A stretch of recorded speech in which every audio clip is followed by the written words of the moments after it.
Japan. Japan. Yeah.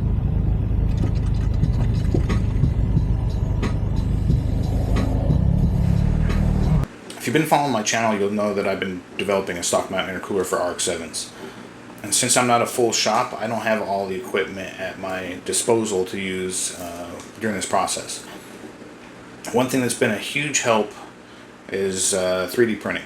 And until now, I haven't had a 3D printer, and I've been employing one of my son's friends because he's got one, just throwing up some cash for his time and whatnot, mainly for fitment on stuff. And it's very cost effective for R&D in these kind of situations. A lot easier to do than sitting there with cardboard or templates or something like that, but being able to just draw something up with my measurements from what I took, print it. I know it takes a long time to print stuff, but usually within a day I can have something back for fitment. So I've been doing things like this. This is essentially the size of my stock mount intercooler, and I was able to do it just a skeleton to drop into the location to make sure everything's going to fit. And things like that are a huge help, just to make sure, like, hey, does the core I pick, is that going to work? What kind of change do I have to make here and there? What's going to touch here as far as mounting points? As I get deeper in this project, I'm going to need more and more of these parts. I'm also looking at so many other parts on the car. I can sit there and make brackets here and there. So I'm like, I need my own printer instead of having to get with my son's friend and wait a day here or there, or if he's out of town or something like that. I'd rather just have it here at home and get it done as quickly as possible. On top of that, I did take advantage of a recent sale that Creality had and got the scanner as well. So excited about that. I haven't really done anything with that, but that's going to help me develop the cold air duct for this stock mount intercooler.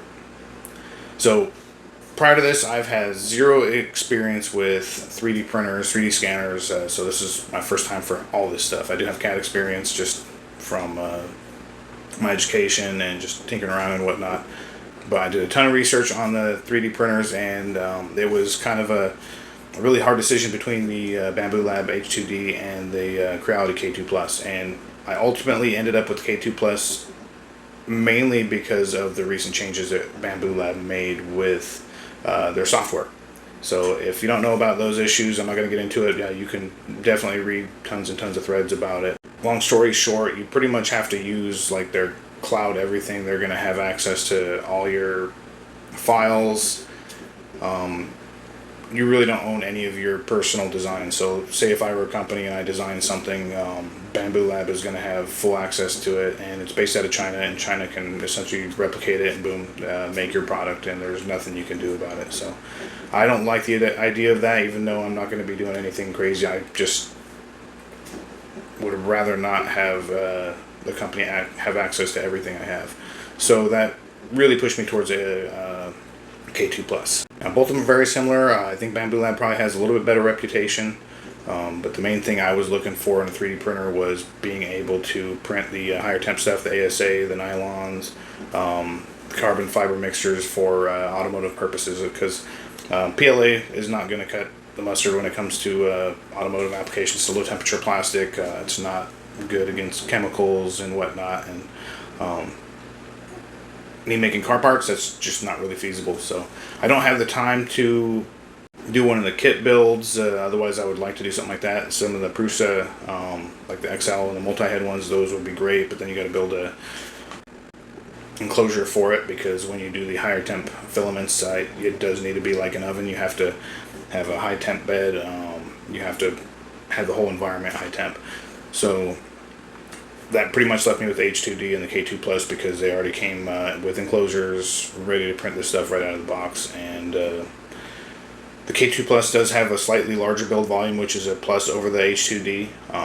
From what I've heard, the H2D does print a little bit better. I do like the fact that it has two heads on it. That way you can run like a separate filament for your supports, which will help them break off easier, or run two colors easier, whereas the K2 Plus has a single head and it's got to do a ton of purging, and you get a lot of waste when you do multicolor things, which I don't really plan on doing, but I'm sure my kids will want to print a lot of stuff that are multicolor, and it'll just take that much longer and purge stuff. But at least ASA is cheap, and it's not that really big of a deal. I really just need something that works overall, and this looks like it's going to do it for me. As far as the 3D scanner goes, I just went with the Otter. It seems to have pretty good reviews. Again, I have zero experience with them, but I did see a bunch of videos where people are using them for scanning heads and car parts and all this stuff, and they had pretty good results, and that's exactly what I'm going to be doing with it. But I'm excited to use it for the development of the cold air duct for the intercooler, and scan the engine bay with the new intercooler in it with the air duct, and see if I can reverse engineer it to fit the new intercooler. And I'll make a video probably solely on that, because I think that's going to be a pretty interesting process, and if people don't realize how that stuff works, it should be interesting to see. And I'm also going to probably review the scanner to see how well it does with these car parts. The factory duct is black plastic, so I'm probably going to have to use the dots on it, but only time will tell, and I'll update you when I actually do that. So just a short-term review on the K2 Plus. I would say it's great for beginners. I've read a lot of things like don't use one of these for a beginner, but I think for me it was pretty turnkey. Pull it out of the box, put it together, the instructions are easy to follow. We set up the CFS, loaded the filaments that were provided with the combo, and let it go through its setup, printed the benchy, and it's pretty solid. Benchy printed out great. Next thing I did was print out one of the little test deals here. That way I can see how well it does at different angles.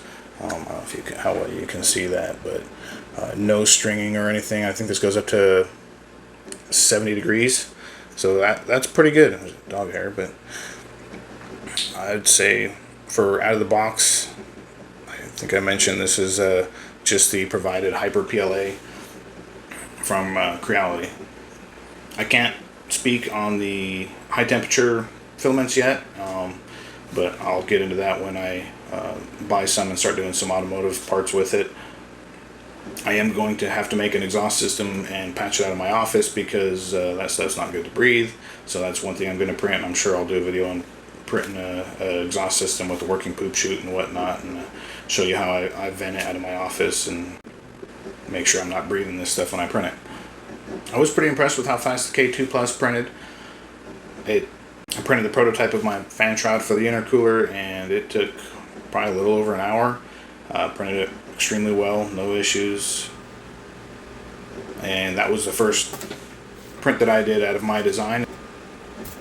So I'd say if you're on the fence about buying the K2 Plus or H2D for build volume or car parts and stuff, short term, K2 Plus has been awesome. I would definitely do the research on what's going on with the Bambu Lab software and having to be connected to their cloud and whatnot. But I'll update you as I use this thing and let you know any problems I have as a first time user. And I'll be updating the intercooler videos pretty soon.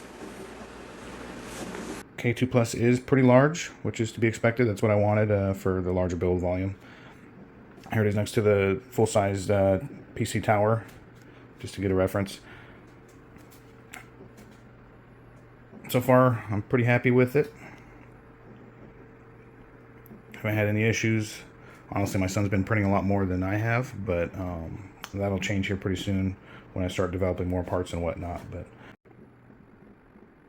I kind of regret not getting a table with 4 legs. I got one of these sit-stand desks to match my other one that my keyboard and everything's on, but it does sway back and forth pretty good just because it's got 2 middle legs. So what I did to combat that is get these extendable little supports there and put them on, and that just pretty much stopped the swaying. But lesson learned there, and it's a cheap fix. They were like $10 for the set.